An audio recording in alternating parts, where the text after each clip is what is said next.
Good evening, ladies and gentlemen. This is a new episode of the Right Info Podcast Show with your host, King Twan speaking. And tonight, I would like to discuss a topic that is very important. Race segregation down, income segregation up. Now, racial segregation in American cities has declined slowly over the years, but really steadily over the last 4 decades. Now, this is good news. Over the same time frame, the level of economic segregation has been rising.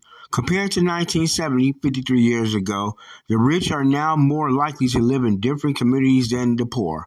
This segregation of urban neighborhood by income has received much less attention than residential segregation by race and ethnicity. But there is a growing evidence to suggest that we should start thinking about what this worrying trend means for economic opportunity in America. Now note, segregation hurts social mobility. It always did and it always will. But we can do something about that. In a report produced for the Pew Charitable Trust Economic Mobility Project in its Bend urban areas with higher levels of income segregation, there is less economic mobility. Now, furthermore, the degree to which the poor live apart from the rich is more robust predicator economic mobility than overall amount of inequality within a metropolitan area. In other words, what matters is just not the size of the gap between the poorest and the rich residents of a metropolitan area, but how the richest and poorest are started or just sorted across different communities in America.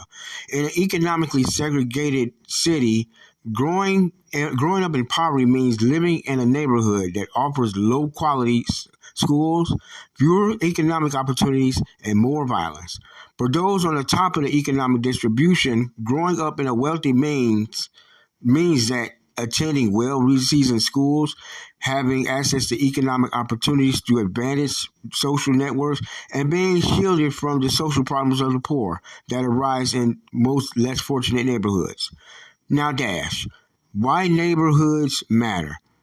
The prospects of upward mobility among children growing up in poor cities is within high economic segregation appear very different from the prospects of children growing up poor in a city with less economic segregation.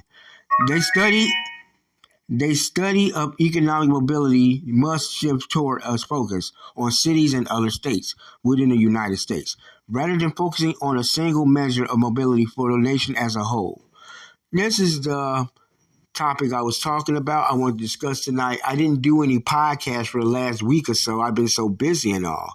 So this is a new episode of a topic that I was discussing, and hope everybody enjoys this topic here because there are more topics we discuss in the podcast. Hoping everybody's having a good Saturday evening. The last weekend of January, we'll be heading into February in a few days. And hope everybody takes care of yourself. And King Twan is out. Wish you all the best. Love you all. Bye-bye.